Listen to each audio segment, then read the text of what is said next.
Good evening, guys. My name is Ryan with Indiana Storm Chasers. This is Chasing After Dark, a podcast that we host every other Friday night at 7 p.m. Eastern Time. We're relaxed, tongue in cheek, but we also look in depth at inner workings of the severe weather community and the issues impacting it. Also, just having a good time here talking about chase experiences, upcoming projects, stuff like that. This is where we just kind of sit back and just talk about weather, to put it as simply as possible. So, this episode, we're going to go ahead and jump right on into the topic. We're talking about June 18th. For those of you who are not familiar, June 18th, 2021 was a day that we were forecasting some potential for tornadic activity. There was some uncertainty heading into the day and leading up to the event until we saw a couple details shape out the day of. There was a lot of confusion, is what I'm trying to say, as to what kind of storm mode versus like linear, which is more like a wind dominant threat, versus a supercellular, which is a tornadic threat. So I'll go ahead and start by sharing my experiences, and you're also going to hear from our president, Tia Justice, and our lead forecaster, Caleb Ivins, as they were also on the storm. So I'll go ahead and start by taking my experience and how the day unfolded in my eyes. So June 16th is when we had our eye on the system. We had a pretty good idea that there's going to be a morning convective system. We call MCS, or mesoscale convective systems. They move through. They're basically like a gigantic system or a complex of storms that moves through. And usually when they head through our area, not always, but usually they're decaying, and they're going to leave what we call an outflow boundary on the south side of that. And that boundary can later in the day, or even it can last for for 24 hours. It can last up to 36 hours. I've seen them last longer than that, actually. But the day before, the night before, we had a system, mesoscale convective system, go through Michigan.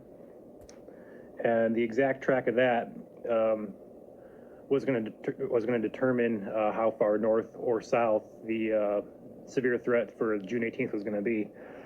So we were heading into the day with a lot of uncertainty. So we woke up the morning of June 18th, and we were forecasting anywhere from Angola. Caleb said he wanted to target a couple counties. I think it was Mercer County. I could be wrong on that. I'll let him explain that later. But he liked the southern threat. But some of the models the day of were hinting at the northern threat near Angola. The day of, we saw the outflow boundary come on radar as we were driving to our target area, which was originally Decatur, which is just southeast of Fort Wayne. So we saw the boundary, the outflow boundary, become visible on a satellite. And at that point, we had exactly we pinpointed where the severe threat was going to be. And once that boundary showed up, we checked what we call mesoanalysis, which is basically what the surface is doing, like wind speeds, dew point, temperatures, instability, wind shear, in real time. We take all that into consideration, and that's a big part of our forecasting as well. But once we saw that boundary, it was in an area of extremely, I'm not going to say extremely high, but it was in an area of unusually high spin, what we call helicity, SRH, storm relative helicity. It's just a fancy word for basically saying there's spin in the atmosphere, which is what you're going to need for tornadic activity. There was the NAM model was thrown out SRH values around 2 to 250, and to get tornadoes, you want to have it at least, excuse me. For me personally, I like to see SRH values right around 150 or higher. If you're at 200, you have enough. 150 is kind of cutting it close. But this particular day, where that boundary was shaping up to set storms off, there was close to 350 to 400 SRH. And once you get talking those amounts, you're talking not only tornadoes, but the potential for maybe a stronger tornado or two. So we were getting kind of excited. So we're in Decatur. We got to Decatur about 2:30ish, I would say. And then as we're watching that boundary sag south and a little bit further south, we decided to drop down to Bern. It was Bern, which is just south of Decatur. And we met up at a strip mall.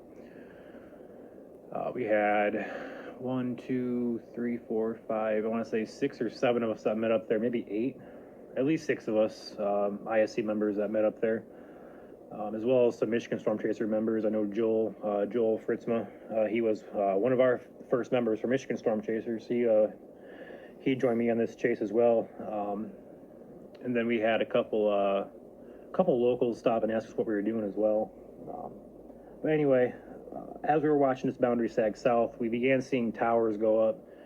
And for those of you who actually follow our Indiana Storm Chasers Facebook page, I went ahead and did a video that I posted in Bern just before we took off to the south. I was just giving updates about the boundary and the towers going up, and just giving the Facebook page a quick update, because once we're in chase mode, it's extremely hard to keep the Facebook page updated. So I wanted to keep you guys in the loop as best as possible. So got that posted. We kind of said hi, kind of took a group photo, and then we saw storms going up to our west. I want to say near the La Fontaine or La Fountain, however you guys want to pronounce it, and I've heard it pronounced both ways. If I go back on radar scope here, I can give you a better location. We're in Decatur down to Bern, so over by like Lancaster, or Warren, Pinedo, La Fountain, La Fontaine, that area. There was a couple storms that had extremely, they popped up, and within about 15-20 minutes, they had what we call mesocyclones. They're basically the rotating updraft you need for tornadoes. Not all storms with mesocyclones actually produce tornadoes, but it's a very good precursor that you're on the right storm. So once we saw those popping up, we had to make a decision to go west, and we dropped down to Bryant. I think we wanted to head west on Geneva, but the road network out of Geneva wasn't as good as Bryant. I'm pulling back my maps up here so I can give you guys exact routes for those of you who live nearby. We dropped down to Bryant. We took Route 18 west out of Bryant. We were going to take 116 out of Geneva, but then realized that there was really no western option after 116 dips north. I mean, there was, but then just got dicey from there.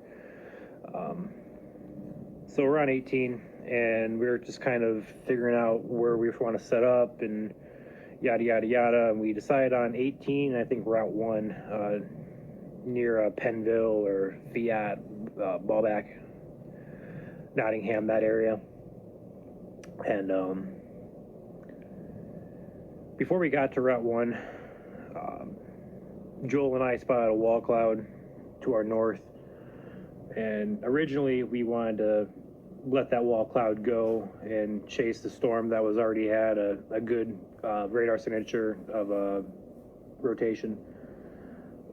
So we first just let it go, kept driving. Then I looked back to my north, and there was what appeared to be a funnel cloud that seemed to have multiple vortices with it. It was spinning like a wall cloud, and it was really close to the ground. Like, I can't confirm ground rotation because I was too far away, but from my vantage point, it definitely looked like it was on the ground for a brief 10-15 seconds. And at that point we called the National Weather Service, and they basically said that they didn't see anything on radar. And they kind of got frustrated. I got frustrated. I know a few of our chasers got frustrated as well. But about 20 minutes later, we stayed on that storm as soon as the wall cloud was. We ditched the western storm. So we stayed on the storm that was to our north of the wall cloud, and that ended up producing the tornado in Jay County. But when me and Joel stopped on the side of the road, Caleb and Tia and Eric, they were ahead of us. And when we made the U-turn to set up and watch the wall cloud, they did not make the U-turn. They continued west, and then they split north to get on the back side of it. So they were closer than me and Joel were. They got right up behind the mesocyclone there for a while, but because they're on the western side, they were obscured. The visual was obscured by rain oftentimes. So while me and Joel had a clear view on the south. So we were relaying information back and forth as best as possible, but as soon as the tornado touched ground, we kind of lost communication because I turned my phone on to record. I think think Joel either called NWS or he recorded some video himself. At that point, I was in communication with Caleb, talking with him on our Zello, our walkie-talkie app, and we were just communicating back and forth what we were seeing, and we watched the tornado go from a wedge-type barrel shape to a cone, back to a barrel shape to a rope. We had debris flying around the base of it. Like, it was the whole nine. It was definitely something. We were about, I want to say about 3 miles away, 3 to 4 miles away from the tornado, maybe a little bit closer than that. But we still had a pretty good view of the debris getting lofted. At some point, though, it picked up, or there was a second tornado. I'm not exactly sure which. I know NWS said there's only one tornado, but I honestly find that hard to believe. I'm not going to argue them, though. But at some point, it picked up, and it put back down, and put back down about a mile ahead of Caleb and Tia, from my understanding. And it took out a house, and you're going to hear, I mean, if you follow us closely, you'll hear the call out that we posted from Tia saying they had damage to a house, and you can hear the emotion in our voices. And at that point, me and Joel were driving south to get repositioned back to the east because the storm was moving more south than it was east. So we had to drop south, and we made the left turn, I want to say off Route 26. And then at that point, I had confirmation from Tia that there was damage to houses, and there was no cell service there for me to communicate with Joel, who was driving behind me. So I had to stop on the side of the road, run back, and be like, yeah, look, we got damage. I'm going to go search and rescue. And he's like, yeah, let's go do it. We didn't have exact location on Caleb and Tia. So it was just kind of like a guesswork. And we came across, we had to search for it a little bit, but we came across a few houses with uprooted trees, down wires, some shingle damage. On one particular road, I forgot the exact road name, but we got up to the road, the road was blocked off. What I'm trying to say here, the road was blocked off by a semi that ran into a down power line that was live, and just a little bit further west of that truck, there was a barn that got completely destroyed and a house that was damaged. I don't believe it was the same house that Caleb and Tia were at, but it was in the path of it, and I set my drone up in the air after checking on everybody, and you could easily see the path in the field, and you just see all the debris getting, lofted, and it's definitely a humbling feeling knowing that it affected people, and you're there, and you witnessed it firsthand, basically. But after that, we met back up with Caleb and Tia back in Ohio, near Ithaca, but that was June 18th in my day. It was definitely a day that it was very successful in terms of ISC's forecasting and our target area, because with these types of setups, it's very hard to predict, the when and where until you're like the day of, like right when it happens. You get an idea based on model forecasts, but models are just algorithms, and sometimes they're reliable, and other times, most oftentimes, they're not. So June 18th was a day that I'm not going to forget for a while. I probably will never forget, honestly. It was one of my most successful chases in personal terms. I know it was probably the best forecasts at ISC. If you go back on our page and look at our forecast from June 18th, you'll see the exact circle that we highlighted was where the tornado, I think there was actually two tornadoes, one near Fort Recovery, Ohio, and then one in Jay County, Indiana, near Bryant, if I remember correctly. So you'll see on our Facebook page that we pretty much nailed the forecast, and that's something that we're proud of. Not prideful, but we're proud of it. So that was my perspective. I'm going to go ahead and switch over to Tia and Caleb's side. We'll go ahead and do Tia's first, and then you're going to hear from Caleb, and I'll come back and close it up. All right. So June 18th started out actually kind of slow. There was a lot of guessing whether this was going to happen. For the most part, the general consensus was that it was going to happen north of Fort Wayne, and originally we had thought about targeting the Angola area. Caleb actually decided pretty early on that he thought that, Mercer County, Ohio was going to be the big show. And as the morning kind of peeled into afternoon, that's kind of the direction we started to roll. Originally, we had set up and met in the Decatur area, and it was a pretty hot, just muggy, nasty day. Eventually, we made our way down to Bern, sat and staged there, and just got the whole convoy together. And we kind of thought about heading down further south towards the Bryant area, and we never quite made it to Bryant because we decided to go ahead and head west, trying to intercept the storm that was coming through the Peru area that looked pretty decent on radar. There was a couple cells, and of course we were going to follow logic and take that southern bank cell. Along the way, we're driving, and we're chit-chatting across Zello and having a good old time. And, off to the north, we noticed this one wall cloud. And I think the joke was, "Oh, hi, you're cute. See you later." But the next time we looked over at it, we all had the same realization that there was a lot more going on with this wall cloud. It was putting down what looked to be a multi-vortex funnel. And the chase was on from there. We did catch up with it closer to the Nottingham area, and it was on the ground briefly. We called it in and continued to follow that entire system further east. And at some point in time, Caleb and Eric and I, we all got separated from Ryan and Eilish and Joel. And Caleb and Eric and I all followed the storm. We were right there under the mezzo almost the entire time. And Ryan and Eilish had a much different vantage point than we did. They managed to see the storm as it put down a wedge tornado in Bryant, where we saw the storm from behind the rain curtains that were coming from behind the mezzo. And, we just took a lot of time trying to get around that rain because we were just right there. And then finally, we came out of it. And the next thing we know, we're tracking this thing. We're looking at it, just how tight the rotation is again. And we come up over this hill,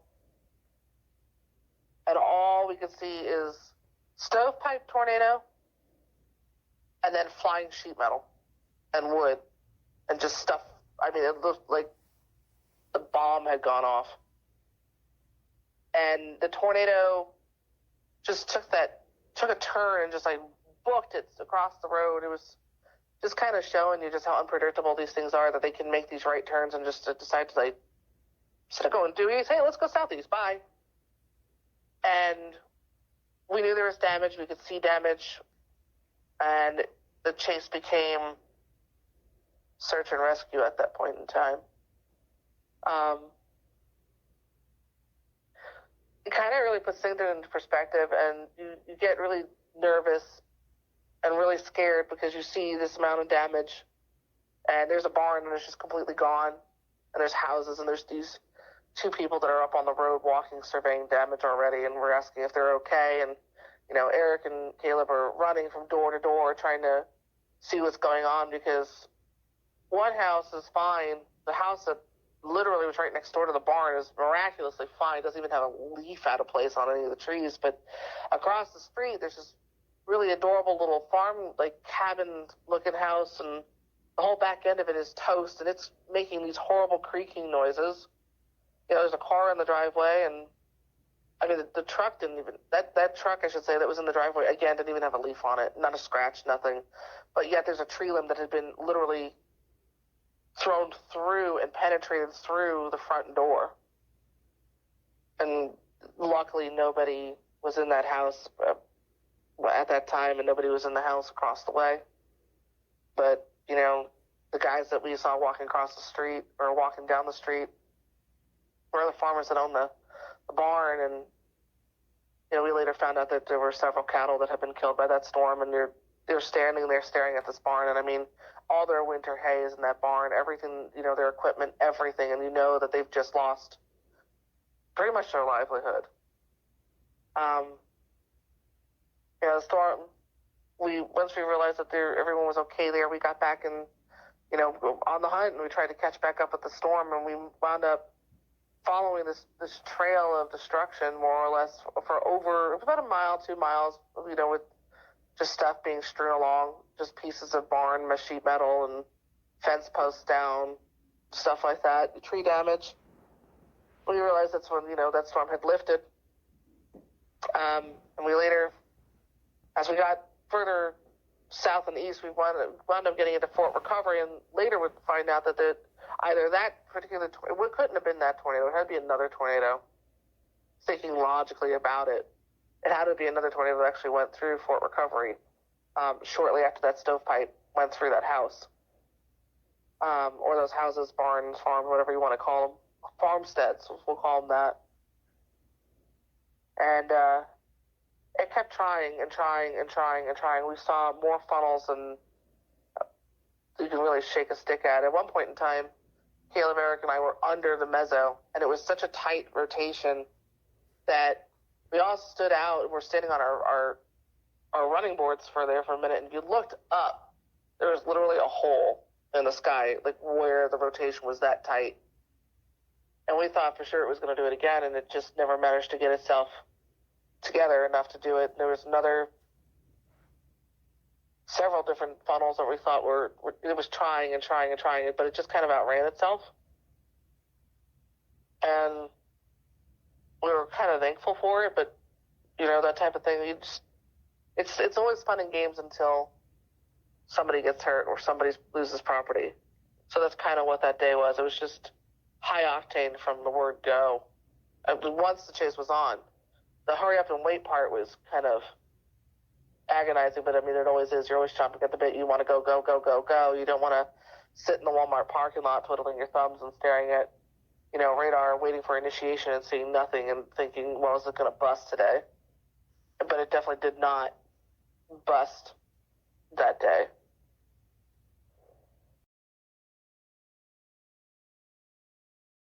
Ryan, so I left Bluffton a little after 2 o'clock, about 2:30, and that gave me enough time to reach your position, which you guys were positioned in Bern by that time.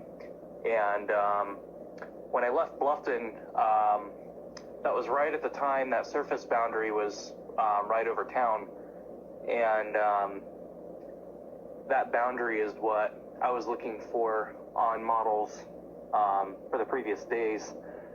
And a couple models, an AM3 had kind of a little bit further south with storms firing off of it, the J, Mercer County, Ohio vicinity.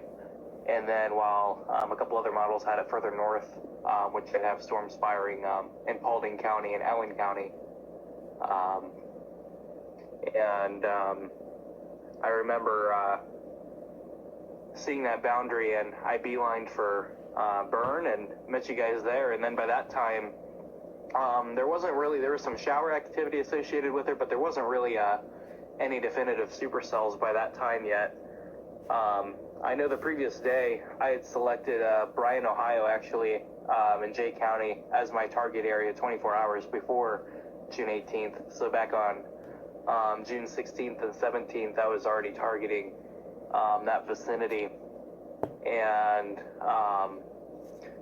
by looking at mesoanalysis, once I got the Bern with you, there was a storm near, was it LaFountain? Or Peru, I guess, that developed the supercell characteristics and began to quickly rotate. By that point in time, by looking at mesoanalysis, there's about 4,000 surface cape coupled with about 350 SRH in the first kilometer. And that was enough shear and instability at that point that I knew this was going to be a supercell event versus an MCS event, which was being forecasted by earlier forecast models in previous runs. And it really got me pretty excited knowing that what I had forecasted and what I had expected for June 18th was coming into fruition. It was looking to shape up into a unicellular day versus a multicellular day, which is what you want when you want tornadoes. Shortly after meeting in Bern, we were only there for probably 30 minutes probably, and after the Peru cell fired, we decided to move south, and we got to Bryan, Ohio, and we decided to turn on Highway 18 headed towards the Peru cell. And I remember a cell fired up near Nottingham, Indiana, and you looked to the north while I was looking at radar, and you brought to my attention on Zillow that there was a wall cloud there. And looking at radar on that cell then, and then looking north, it was a good choice that we decided to go for it, as that cell quickly intensified, both in height and in structure, and quickly began to produce a massive wall cloud that eventually dropped an EF2 tornado in Jay County outside of Bryant. It was a multi-vortex wedge. I remember T and I were, we decided to go on the back side of it while you and Joel kind of held back and were watching it from the southern end. T and I were chasing it from behind as it was moving southeast. We were on the northwest side, just outside of the mezzo there, right behind it. And by that point in time, we knew things were going to get pretty serious, as it was a large wedge at first, and right after it dropped, it became what is called like a donut hole signature on radar, and it wrapped rain curtains around the mezzo. So there was it was rain wrapped for us, as it was clear for you as you were on the south side. We were on the northwest side, so it was rain wrapped for us for a brief period of time as we were right behind the rain foot, and so we couldn't see the tornado for probably about 5 minutes or so, until we could get a closer look at it. And by that time, the first tornado had lifted, and there was a new stovepipe which dropped right in front of us by about 1.5 miles. And as soon as it touched down, we saw debris explode into the air. We didn't know what it hit, but we knew it hit a structure, and this was outside of Bryant, just south of Highway 18. And when we got to the residence, it hit 2 houses. A barn was leveled, and then a couple houses were damaged. Thankfully, no one was home at the time. We quickly jumped out, and you know, when you go into these situations, you don't know what you're going to expect, whether it be injuries, dead animals. You just don't know. That's kind of when the reality sets in. You know, yes, it's cool to see these tornadoes, but at the same time, they do cause damage, and they can be dangerous and deadly. I know Eric jumped out, and he took the farm on the left, and I took the house on the right, and I had power lines on my side, and they were down. I had to be very cautious, not knowing if they were dead or alive, as the tornado just went through there about 2 minutes before we got there. There were still leaves falling, which was very ominous. But the cables were all snapped, and the lines were dead. At that point in time, you still got to treat it with caution, but I was able to cross. I remember first getting the house, I immediately went to the front door, and the front door was smashed by a tree that had split and was thrown through the door. It was a pine tree that the top of it was split, and it probably had a diameter of about 10 inches or so that was shoved clean through the door. And I remember running around the house, knocking on windows, just yelling, you know, is anybody home? Is anybody home? Can you hear me? And I went around the back side of the house, and the garage, there was I wasn't sure what the structure was. It was either a garage or an addition that was on the house that was completely leveled.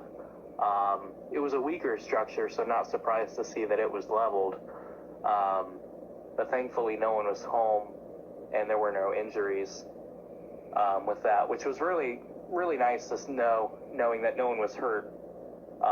As you really just don't know when you go into those situations. You just got to prepare yourself for what you could see, and you just got to accept the fact that there could be injuries, and you're the first one there. So once you come to terms with that, it makes it easier to do your job and do search and rescue. But after that, we quickly jumped on the road after we made sure no one was home and everybody was safe. And we followed the tornado, and then we eventually abandoned that storm in Ohio, and then caught a next one that was coming into Ohio. This was outside of Dayton, Ohio by this point in time, and I remember being right underneath the meso of this storm, and what was really cool, as it was cycling, the old meso became disattached from the storm, and you could look right up the column all the way up for probably a couple thousand feet, and the entire column was just rotating. You could see the cone funnel at the bottom. It was very, very cool, and then it was also a very unique perspective, as you can't often see right up the mesocyclone, as it's obscured by other clouds. You can only see normally the base of the wall beneath, but this instance you could look right up the column, and you could see the entire structure rotating as it was cycling, which was a very cool perspective that you don't get to see very often. But that day was very successful in terms of doing what ISC was founded to do, and that was chasing these storms, not for glory or for the photogenic or for picture recognition, but for rather gathering information, content for storm structure development, and alerting the public to keep them safe